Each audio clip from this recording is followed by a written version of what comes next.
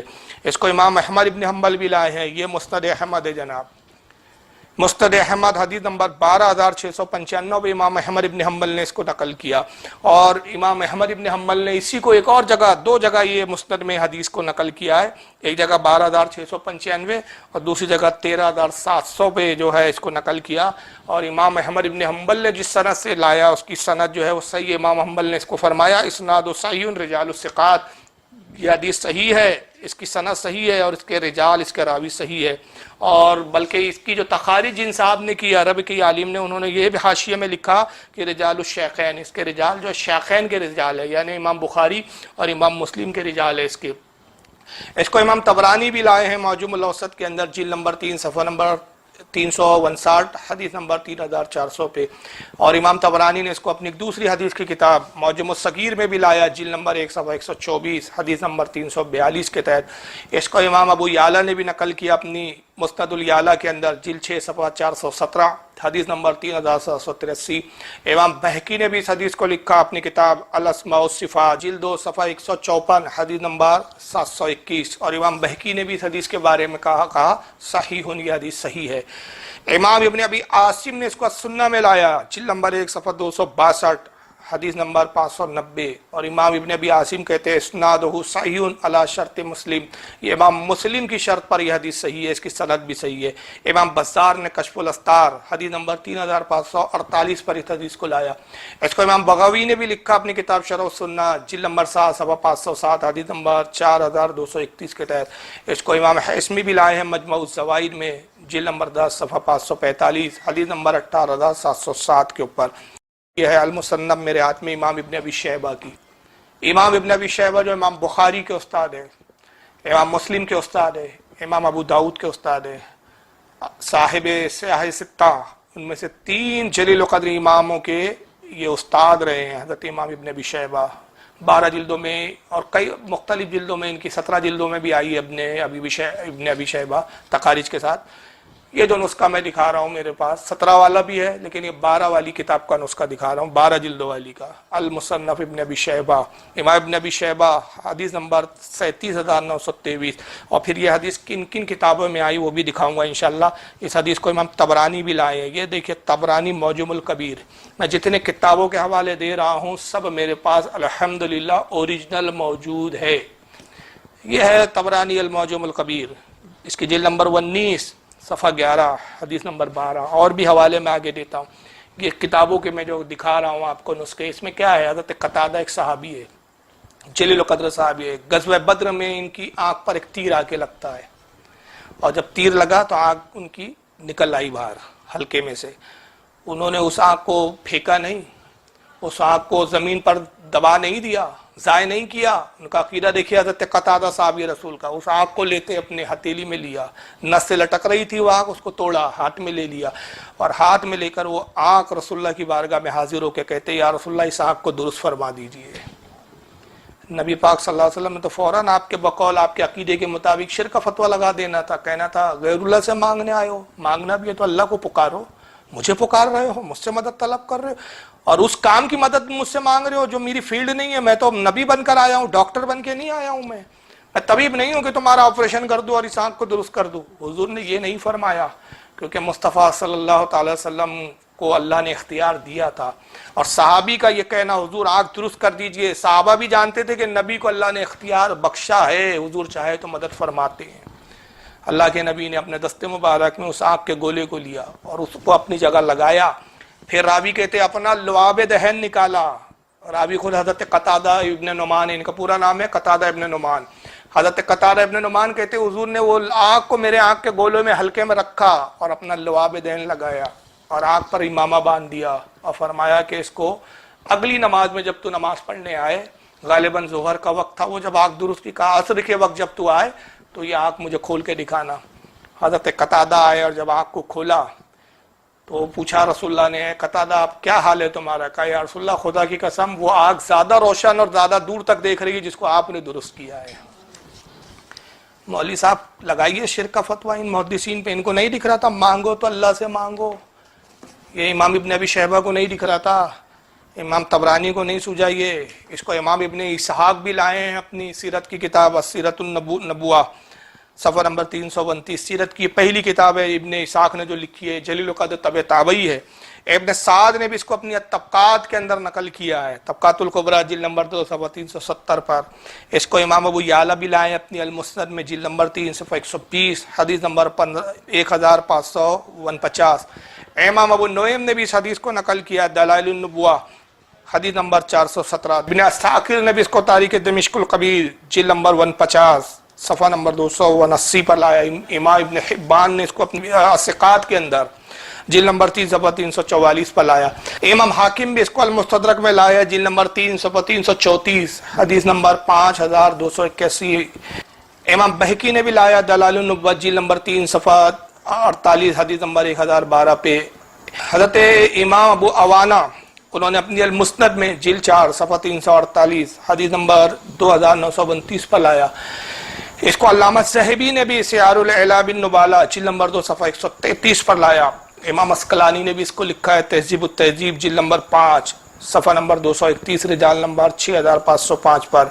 اس کو امام ابن الاسیر الجزری نے بھی اسد الغابہ فی معرفت الصحابہ جلد نمبر 4 صفحہ 414 رجال نمبر 4271 پر لایا۔ اور حافظ ابن کثیر نے بھی، جن کو غیر مقلدین خوب مانتے ہیں، حافظ ابن کثیر نے البدایہ والنہایہ جلد 4 صفحہ 86 پہ لایا۔ امام حیثمی نے بھی اس کو مجمع الزوائد جلد نمبر 8 صفحہ 525 حدیث نمبر 14098 پہ لایا۔ اور ایک حدیث آپ دیکھ لیں، بڑی پیاری حدیث ہے یہ حدیث تو وہابیت کا بیڑا غرق کر دیتی ہے۔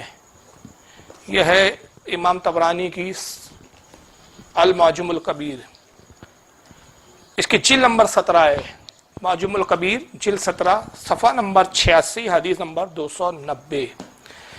امام طبرانی رحمۃ اللہ علیہ نقل کرتے ہیں، کہتے ہیں ان عتبہ بن غزوان ان نبی اللہ صلی اللہ علیہ وسلم قال، کہتے کہ وہ روایت کرتے اللہ کے نبی صلی اللہ تعالی وسلم سے کہ حضور صلی اللہ علیہ وسلم نے ارشاد فرمایا اذا اعاد اللہ احدکم شیئا او اراد احدکم عونا، اللہ کے نبی فرماتے کہ جب تمہاری کوئی شے کوئی چیز گم ہو جائے تم سے اور تمہیں مدد کی ضرورت ہو، کسی کی مدد کی ضرورت ہو، پھر آگے فرماتے وَهُوَ بِأَرْضٍ لَيْسَ بِهَا أَنِيسٌ، اور تم ایسی جگہ ہو کہ جہاں کوئی تمہارا مونس و مددگار نہ ہو۔ مثال کے طور پہ تم جنگل میں ہو، کسی ویرانے میں ہو، یا ایسی جگہ تم پھنس جاؤ کہ جہاں کوئی تمہارا مددگار نہیں، تمہاری کوئی چیز گم ہو گئی یا تمہیں کسی شدید قسم کی مدد کی ضرورت ہے اور تمہارا وہاں کوئی مددگار نہیں، تو پھر کیا کرنا چاہیے اس شخص کو جب کوئی مددگار ہے ہی نہیں، دور دور تک کسی کا نام و نشان نہیں؟ اب آئیے ذرا آگے الفاظ سنیں، رسول اللہ کے الفاظ ہے، یہ سرکار کی حدیث ہے، کسی بریلی کے مولانا کے الفاظ نہیں ہیں۔ تو وہابی جی کے دھرم کا تو بیڑا غرق ہو رہا ہے۔ آقا فرماتے فلیقول، تو شخص کو چاہیے کہ وہ یوں آواز لگائے، یوں ندا کرے، یا عباد اللہ اغیثونی، یا عباد اللہ اغیثونی، اے اللہ کے بندو میری مدد کرو، اے اللہ کے بندو میری مدد کرو، فَإِنَّ لِلَّهِ عِبَادًا لَا نَرَهُمْ، کہتے ہیں کہ اللہ کے کچھ ایسے بندے ہیں وہ تمہیں دیکھتے ہیں، تم ان کو نہیں دیکھ سکتے، وہ تمہاری مدد کریں گے۔ یہاں تو رسول اللہ کہہ رہے اللہ کے ایسے بندے ہیں، ان کو پکارو جب تم کہیں پھنس جاؤ، ضرورت محسوس ہو، مدد کرنے والا کوئی نہیں، کوئی تمہارا مونس و غمخار نہیں، کوئی تمہارا پرسان حال نہیں، تو کہو یا عباد اللہ اغیثونی۔ یہی لفظ غوث اسی سے بنا ہے، غوث کے بھی معنی ہوتے ہیں مدد کرنے والا، اغیثونی اغیثونی، یہ غوث سے ہی بنا ہے یہ لفظ، مدد کرو، اے اللہ کے بندوں میری مدد کرو، اے اللہ کے بندوں میری مدد کرو، فَإِنَّ لِلَّهِ عِبَادًا لَا نَرَهُمْ، اور حضور فرماتے ہیں کہ بے شک اللہ کے ایسے کچھ بندے ہیں جنہیں تم نہیں دیکھ سکتے، وہ تمہیں دیکھتے ہیں حالانکہ تم ان کو نہیں دیکھ سکتے، دکھتے نہیں ہیں۔ تو اولیاء کی مدد آتی ہے لیکن اولیاء نظر، وہابی بولتا ہم مر گئے تو کہاں سے مدد کریں گے، ہم کہتے ہیں مدد آئیں گی، وہ تجھے دکھیں گے نہیں، وہ دکھتے انہیں کہ آنکھ والے تیری جوبن کا تماشا دیکھے، دیدہ کور کو کیا نظر آئے کیا دیکھے۔